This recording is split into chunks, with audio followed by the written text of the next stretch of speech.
Hi. This is Two Sharp Needles, digging through the grooves of history. And I'm here with my compatriot, Gavin Rice, and I am Jack Stanley. And it has been a little while since we've had a conversation. And so we are sadly remiss having missed some time, but we're so happy to join you again. And we have so much stuff to talk about, but this program, this issue, is about some more somber things and things that are very, very important to us emotionally and relating to our hub. Gavin? I agree, Jack. Today's episode is going to be not so much about the history of phonographs or the history of recorded sound, but we're going to talk about the history of collecting and how important it is for young collectors like me, experienced collectors like Jack. Unfortunately, we've had some major losses in the collecting community. One such being a close friend and a close mentor of Jack and I's, Charles Hummel. He was born on, was it June 22nd, 1940? 1941, that's right. And he just recently passed away last week. And it's still a shock to the both of us. And we're all, even, it's not even just me and Jack, it's the whole community. We're all so shocked at how out of the blue it was, because the Wayne show, if you're not familiar, in Wayne, New Jersey, there is a phonograph show that happens every fall and spring. And after each parking lot show, before the actual show, we would all go to Charles Hummel's house and we would all hang out, talk, listen to some music, have a couple sodas, have a couple beers. And unfortunately, it's going to be a major adjustment to not be able to do that. It's going to be a major break in the routine. And not only are we going to miss that bonding with each other, because at Charlie's house, that's where everybody bonded. That's where I first met Jack. That's where I first met many fellow collectors. That's where I saw some machines that I've never even seen before. And that is going to be, it still makes me sad thinking about how that community is not going to be able to bond like it did at Charles. And of course, we're going to bond at the show, but it still makes me sad just thinking about it. The thing about Charlie is I was fortunate to know Charlie for many, many years. I met him when I was in my 20s. And I used to be near a place called the Old Time Music Scene. Long gone, run by Don Donahue and his wife, Lou Donahue.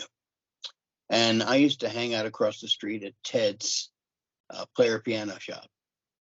And I used to go over there. And one day this gentleman had a van, and he said, "Could you give me a hand carrying in this Victrola?" I said, "Sure." The guy was big. He was a big guy. And so we went in and carried it. And he said, "Thanks a lot." And he said, "What's your name?" And I said, "My name's Jack." He said, "My name's Charlie." And that's how I met him. And over the years, I spent an awful lot of time at Charlie's, getting to know him and also his wife, Bobby. And also, Charlie was a great supporter of all the work that I did. He would always sit there and call me up and say, "I want to help you with this. And if you need anything, give me a growl." And and of course, we went and did the 100th anniversary of the Victor talking machine together. We went and did that whole program, and we actually carried a orthophonic Victrola back, and carrying it back, it broke in half.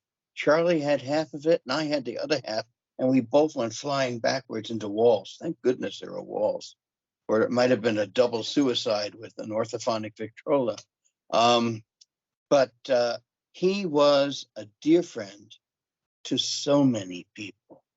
He encouraged so many people, and he had the enthusiasm of a kid.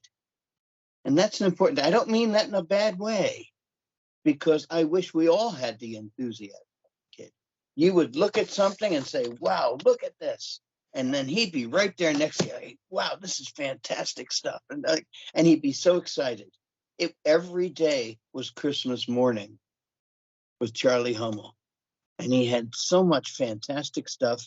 And what was most important, like with Gavin and myself, he wanted to share it so we could learn and share that history that he had so much loved. You know, that was that was very well put, Jack. The first time I met Charlie was I remember like it was yesterday. I was at the parking lot show with Wyatt Marcus. My first Wayne show, I went with Wyatt Marcus because we're good friends and we both happen to live in Rochester. We went down to New Jersey and we did the parking lot show, sold a few things, bought a few things, and Wyatt said, it's time to go to Charlie's. And I said, Charlie, who's that again? And he said, oh, just you wait. So I walk into Charlie's house and I'm greeted by this museum-esque living room of talking machines, paintings, model trains, everything. And he goes, hey, guy, how are you? And I'm like, I'm good, Charlie. My name's Gavin. Nice to meet you. And, of course, Charlie calls everybody Guy. He called everyone Guy, and that's just his thing. And, it's not a bad thing. It's just one thing that Charlie did that we all remember. And Charlie, it took, like Jack was just telling me, it took a little while for him to catch on to Jack's name.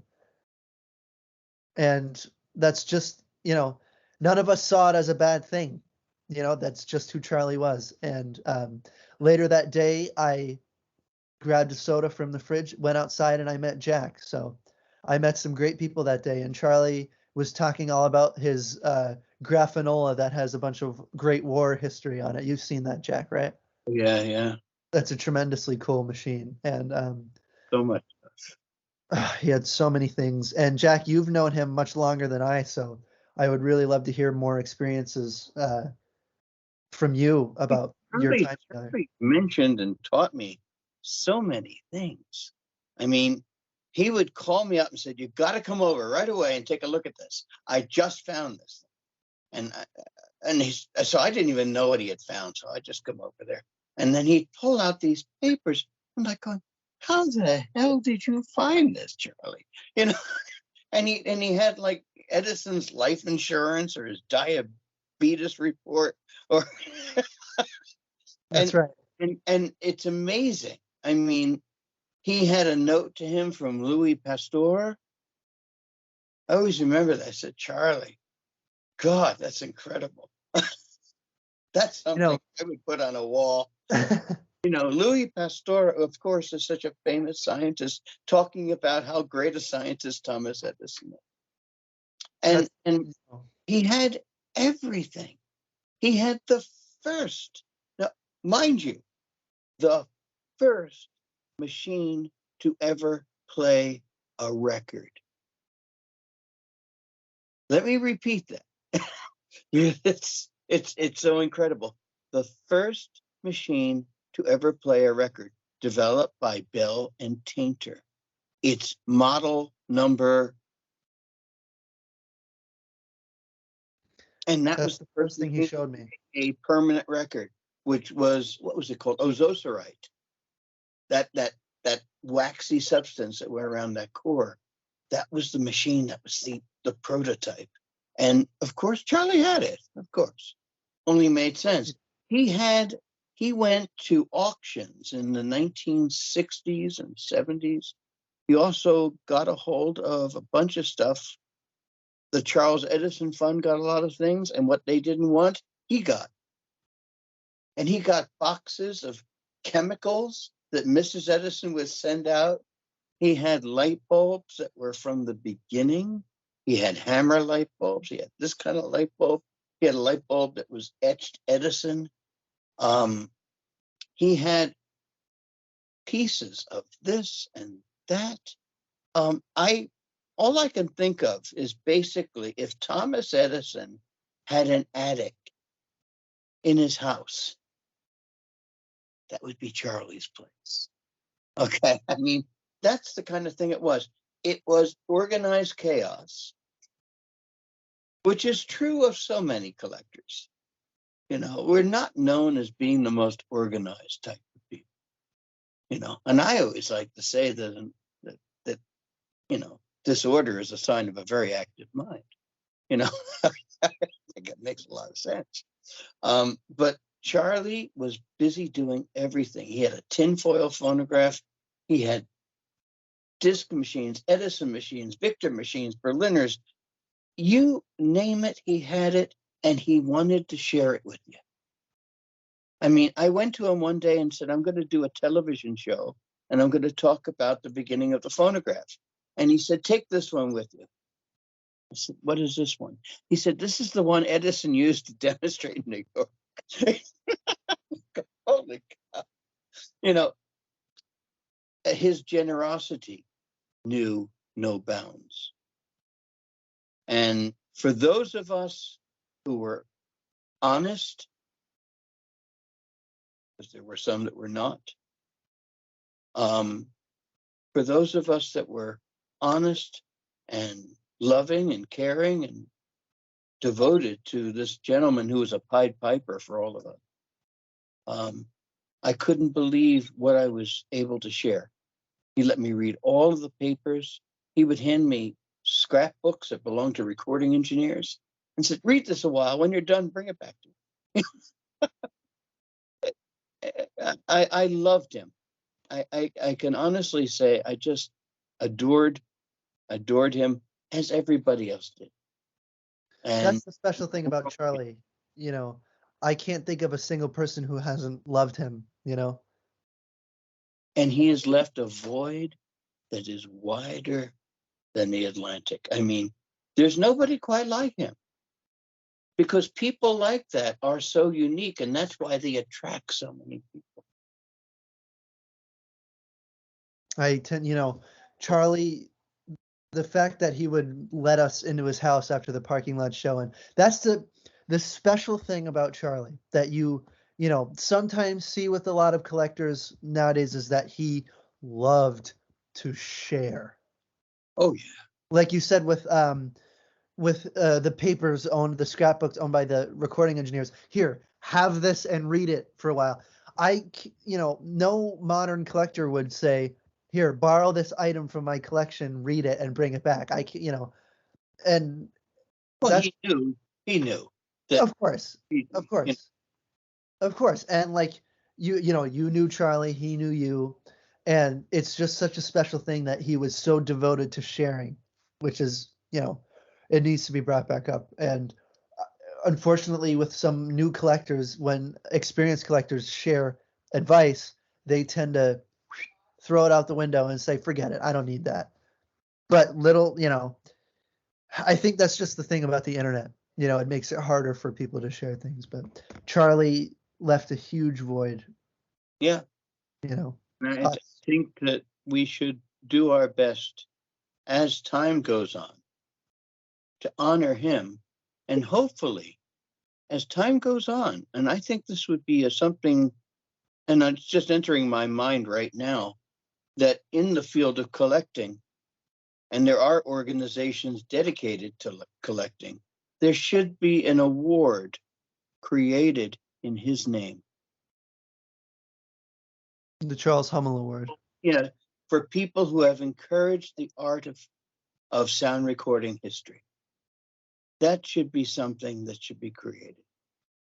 You're right. You're absolutely right. And I actually think that's a magnificent idea. You'd be a number one contender of that award, Jack. No, I am not. There's so many people who've done so much more for sound recording than I. So many great collectors and historians.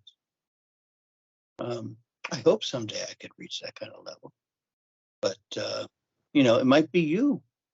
You're starting. We're keeping a watch over you. Yeah. Speaking of Speaking of things that Charles gives out, I still have it. He gave me a pate reproducer. It was pot metal, whatever. And he said, "Hey guy, have this and see if you can make a recorder out of this." I was like, you know what? I think that's a great idea because the diaphragm is large. It takes a rubber hose that you can attach to a horn, and I still have it, and I've been tinkering with it. And me and Wyatt have been collaborating and making some sort of new recorder stylus that would be good for recording 2 and 4 minute.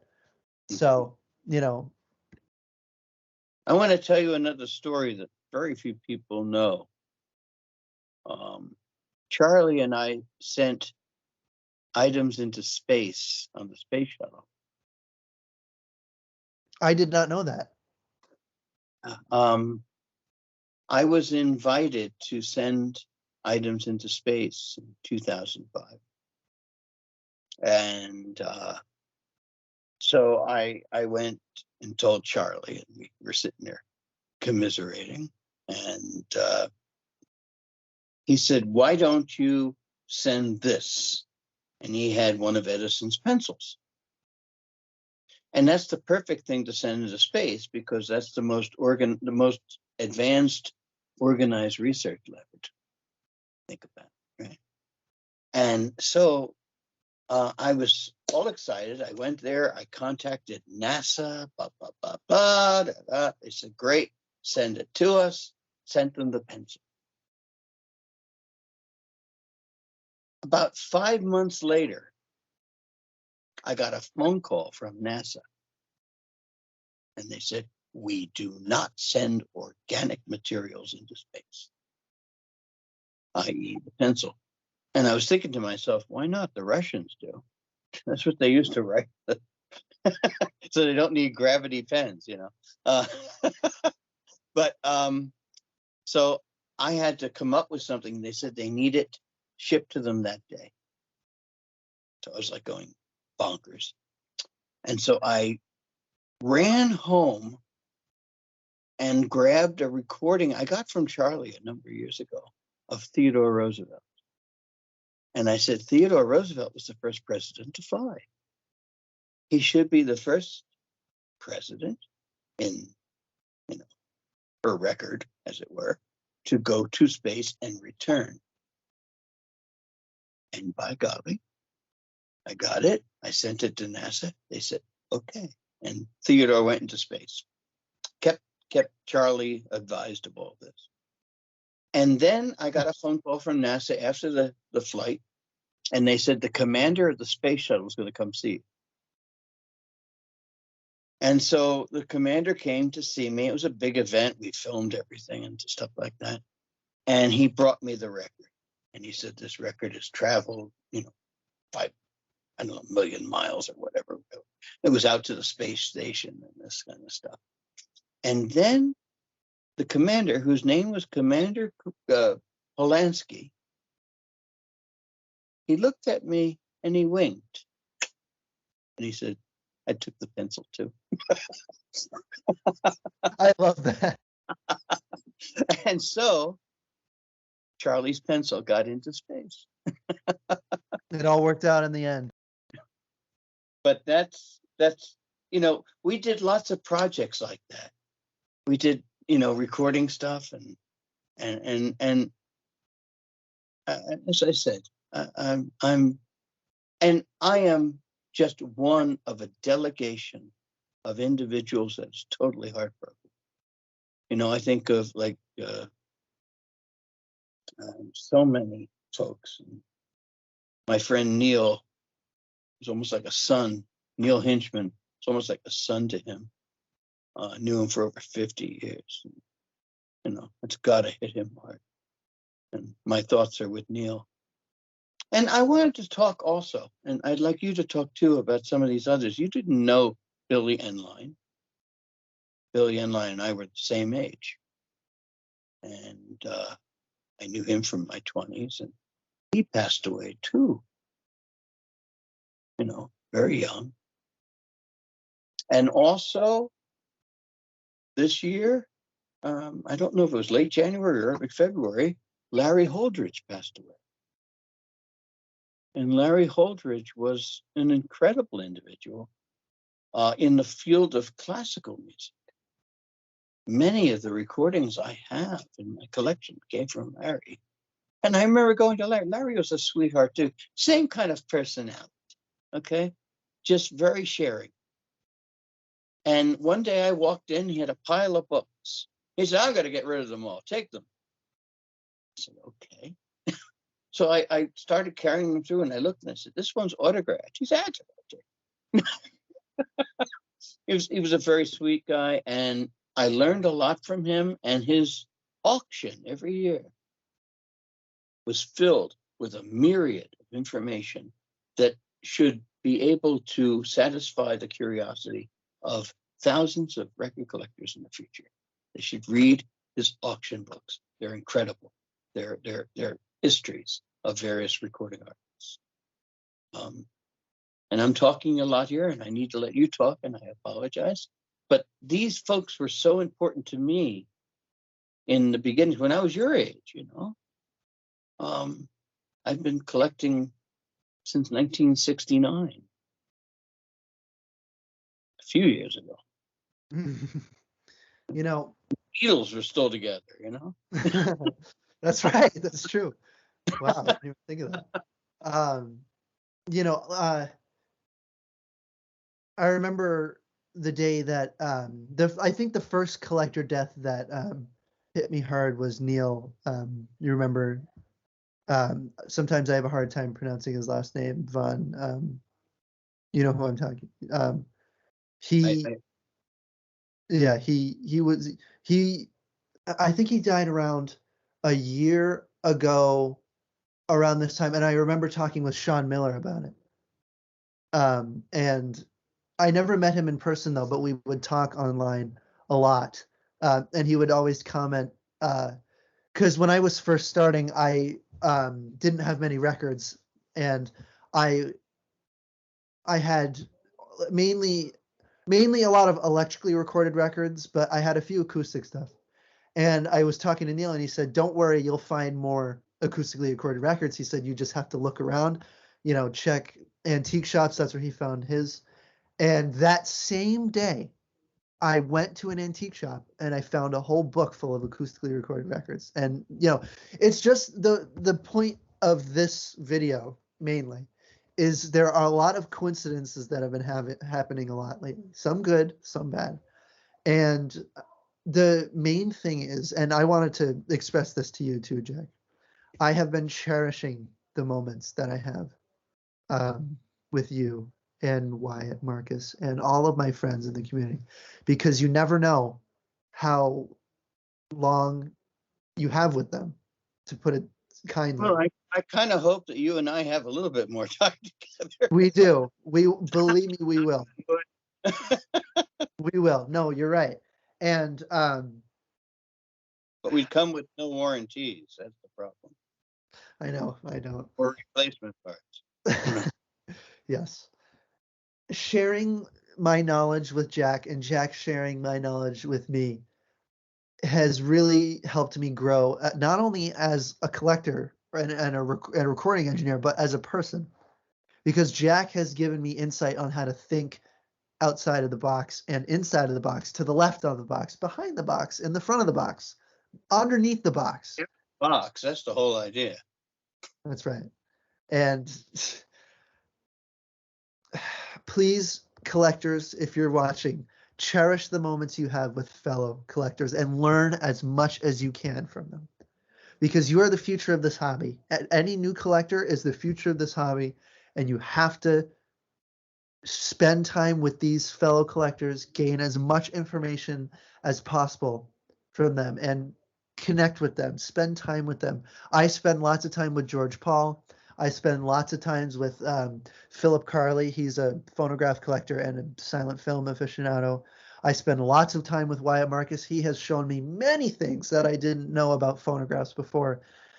And me and Jack, when we just heard about Charlie's passing, we had an epiphany that we need to do more things together. So we're going to be starting more recording projects. I'm going to actually record Jack, and Jack is going to record me. And we're just there's a lot more things that are going to happen. This really was a wake-up call that we need to get our feet moving. Waxing. Say I it. guess that's the way of putting it. A mutual waxing. I That's guess. right. That's right. And, you know, these pieces of wax, and new collectors, if you have a recorder, just do something as simple as recording a family member, because if you do, their mechanical sound energy will be captured on a physical device longer than they will last, and that's why you have to do that's why I mainly record on cylinders, because I like to know that this person's energy has been captured on a physical device. That's very important. And so few people realize that fact, that any acoustic recording, especially a wax cylinder, more so than a stamp one, because it's like second generation, as it were, from that. But a wax cylinder is the very essence of life itself, because it is created by the life force that is making it. It's an amazing thing when you think about it. It's created by that life force. And without that life force, it can't be made. It's so different than using a microphone or any other method. It is purely the power of that individual. And that's something very important. You've just reminded me of that. I have to talk to Marcus about that one too. I have lots of things to talk to him about, because you know something? He's a brilliant guy, amazing. And he knows so much. And he is going to become one of the big stars of this whole thing. I really do believe he's got the makings of it. Absolutely. I wanted to toss out a few other things here that are important. We really need to cherish all of our young collectors, like you. You're 19 years old. I have shoes older than you. The thing is that any kind of art, any kind of hobby, any kind of ideal has old masters and young people that learn from them. And we really need to collect the older folks who have experienced a great deal in this, who have learned a great deal of this, to share as much as we can with folks like you. I mean, I would love to have a conference, and call it, the brown and gray, whatever. But basically to basically take what the elders, if you'll pardon that expression, have learned and who they've talked to. I mean, some of us, have had conversations like with Theodore Edison. You think about it. It's a smaller group. It's growing smaller and smaller. That's true. I don't know who I was talking to about this. Might have been you. But, like for all the folks that have talked to, like Theodore and stuff like that, and talked about Edison recording and stuff, that rank has gotten quite small. And we're probably all sitting with that bottle of brandy to see which one of us is the last. Yep. But we need to share everything that he taught to us and all the other people. I mean, I talked to a lot of people who made acoustic recordings, and I learned a lot from them. And hopefully I can teach, people like Peter Dilge. Peter Dilge is brilliant. We kind of go back to the same circles. We back like 50 years ago, practically, back in the day when he had an afro that big. It was like amazing. And, but he has recorded a lot of people, and he has advanced the art of acoustic recording in the modern age. I mean, we're in the 21st century. And in the 21st century, this is such an arcane form of recording. No one understands it. Doesn't make any sense. You know, it's like trying to explain hieroglyphics Yep. to somebody. This is how you say it, Mhm. and it's confusing. And I understand that in this world. I was explaining to somebody else, and maybe this might make it easier for us to understand it. If we look at the nail in our pinky, that's us. That's our whole community. That's our knowledge. The rest of our body is the rest of the world, and they have no idea what the hell we're talking about. So that's your job in this century, because we're not going to be around, but you're going to be around. And you are going to promote and become that Pied Piper. And remember, Charlie, and I True. can imagine many years from now, you're going to open up your home and have a bunch of people coming in that are young, and you're going to sit there and say, look at these young kids. This is wonderful. You know, I know you're going to be there. It's going to be great. Thank you, Jack. You're going to carry on that tradition. I only wish I could be with you, but I won't be. Same here, Jack. You know, we're just surpassing the half an hour mark, which I think It's is about good. the time to say I hasta la think so. vista. Hasta la vista, baby. You know, before we bounce, I would just like to mention how Jack was talking about how sometimes it can be difficult, or not, I don't want to say difficult, sometimes explaining phonograph mechanics to people who have never heard of a phonograph whatsoever. It's like teaching them Japanese. And I find myself doing that when I post my recording videos on TikTok and other social media. They're like, how does this work? How does this capture the sound? And having the gumption and the mindset to be able to teach that is what is going to keep this hobby alive. Because sometimes people are like, sometimes I can't teach, sometimes teaching is hard. It's just as simple as saying the mechanical energy gets transferred onto the diaphragm, which is etched onto the cylinder. Just that to start will give someone the spark in their mind to research it. Simple, simple, simple. You know, there's that wonderful phrase, the KISS. Keep it simple, stupid. Okay? And the interesting thing about recording, and I want to close with this, is that professors in universities who understood physics said that recording sound was impossible. It took an individual who didn't understand physics to invent it. You know, the whole secret of Edison was he didn't know what he was doing, so therefore he did it. You know, and that's one of the great things about invention. Mark Twain used to say, the greatest inventor is accident. Very true. Very, very true.